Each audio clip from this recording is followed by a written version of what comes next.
নমস্কার বন্ধুরা, তোমাদের সামনে আমি একটা নতুন ব্লগ নিয়ে চলে এসেছি, ঠাকুর দেখার ব্লগ। আমরা ঠাকুর দেখতে গিয়েছিলাম সন্তোষ মিত্র স্কোয়ারে। এখানে করেছিল সিন্দুর।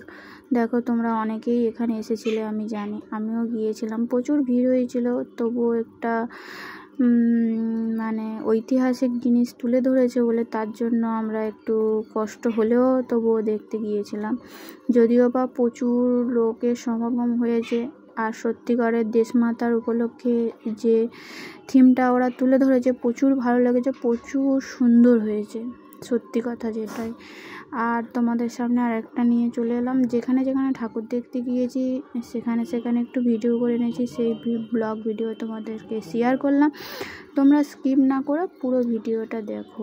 সিন্দুরটা দেখো, চালু হয়ে গেছে, সন্তোষ মিত্র স্কোয়ার দেখাচ্ছে, তোমরা সব কিছু দেখতেই পাচ্ছ। এখানে সিন্দুর বলে একটা মানে দেশ মাতার উপলক্ষে একটা থিম তুলে ধরেছে, সত্যিই খুব ভালো ধরেছে। এটা আমাদের বাঙালির পক্ষে, প্রত্যেকটা মানুষের পক্ষে, প্রতিটা মানে গর্বের একটা মুহূর্ত।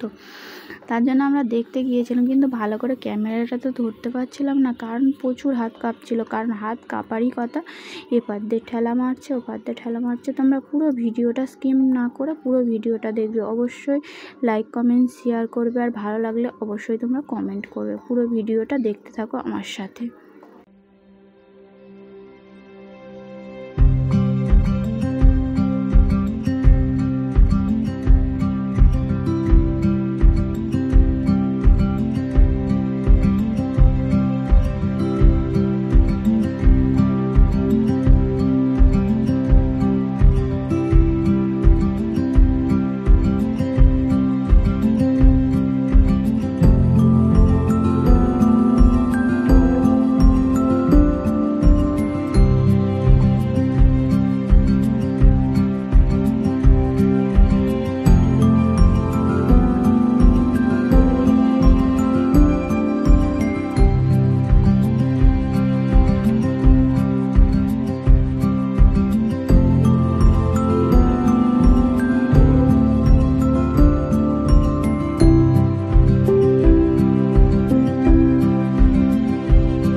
দেখো আমরা কিন্তু প্যান্ডেলের অনেকটাই কাছে চলে এসেছি, কারণ আমি যেহেতু ক্যামেরাটা ধরেছিলাম ওই জন্য ধীরে ধীরে গাড়িটা চালাচ্ছে, বেশি জোরেও চালাইনি, যেহেতু আমি ক্যামেরাটা দু হাত দিয়ে ধরেছিলাম, তো ওই জন্য যাচ্ছে। দেখো বন্ধুরা, অবশ্যই তোমরা সাথে থেকো আর পাশে থেকো বন্ধুরা। আর কে কে কোথায় কোথায় ঠাকুর দেখতে গিয়েছো অবশ্যই আমার একটু কমেন্ট বক্সে কমেন্ট করে জানাবে। তোমাদের অপেক্ষায় আমি বসে থাকবো, কমেন্টের অপেক্ষায়, ঠিক আছে। আর এটাইতে প্রচুর ভিড় হয়েছিল, 12টা 1টা পর্যন্ত তো প্রচুর লাইন পড়েছিল। আমরা ফাঁকাতে গিয়েছিলাম বলে ফাঁকা ছিল। এটা দেখেছিলাম ষষ্ঠীর দিন রাতে। এই আমরা প্যান্ডেলের ভিতরে ঢুকবো। দেখো বন্ধুরা কতটা সুন্দর হয়েছে, তোমরা দেখলেই বুঝতে পারবে। এই প্যান্ডেলটা বাইরে থেকে অতটা যদিও বোঝা যায় না যে ভিতরে কি মানে ঠাকুর দেবতা বা কিভাবে থাকতে পারে, কিন্তু ভিতরে ঢুকলেই তুমি বুঝতে পারবে। আমি প্রবেশ করে ফেলেছি, তুমি দেখতে থাকো সবাই।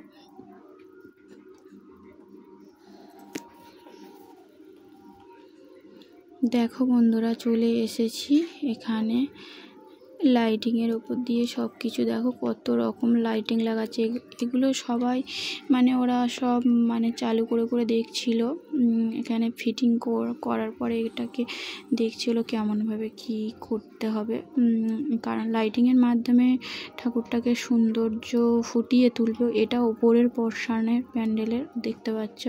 কারুকার্যটা অবশ্যই কমেন্ট করে জানাবে কত সুন্দর হয়েছে। দেখো তোমাদেরকে দেখাচ্ছি কারুকার্যটা। দেখো এগুলো সব শোলা আর উপরে সব কাপড় আর সুতোর কাজ আছে, ঠিক আছে বন্ধুরা। লাইটিংগুলো লাগিয়েছে খুব সুন্দর, আমার প্রচুর ভালো লাগছিল।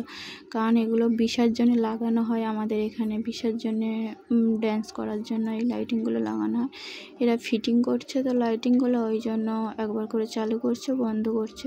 তবে যদিও বা তোমাদের পর্বে বললাম, যে আবারও বলছি তোমাদের দ্বিতীয় পার্টে দেখাবো লাইটিংয়ের মাধ্যমে ঠাকুরটাকে কত সুন্দর লাগছে। তোমরা স্কিপ না করে পুরো ভিডিওটা দেখার অনুরোধ রইল তোমাদের কাছে। আর এরকম ভিডিও পেতে অবশ্যই চ্যানেলটাকে সাবস্ক্রাইব করে নেবেন। আর আরও তোমাদের সামনে যেন নিত্য নতুন ভিডিও আনতে পারি, তার জন্য তোমরা সাথে থেকো আর পাশে থেকো। ঠাকুরের প্রণাম আর ভালোবাসা প্রচুর, কিন্তু তবুও দেখতেই পাচ্ছ ঠাকুরটাকে খুব সুন্দর লাগছে, প্রচুর সুন্দর লাগছে। ফুটিয়ে তুলেছে খুব সুন্দরভাবে ঠাকুরটাকে। আর লাইটিং পড়লে তো অবশ্যই ঠাকুরটাকে ভালো লাগবে, তোমরা বুঝতেই পারছো। তোমরা একটু সাথে থেকো, কমেন্ট করো। না কমেন্ট করলে আমি বুঝবো কী করে তোমাদের কোনটা ভালো লাগলো কি কোনটা খারাপ লাগলো। অবশ্যই তোমরা একটু কমেন্ট করে জানাবে। তোমরা কমেন্ট করে জানালে আমাদেরও একটু মানে ভিডিও করার আগ্রহটা বাড়বে। তোমরা সবাই একটু সাথে থেকো আর পাশে থেকো। দ্বিতীয় পার্ট নিয়ে আবারও তোমাদের সামনে আমি ফিরে আসছি, চিন্তার কোনো কারণ নেই। তোমরা শুধু একটু পাশে থেকো, ভালোবাসা দিও আর ভিডিওটা না স্কিপ করে পুরো দেখো।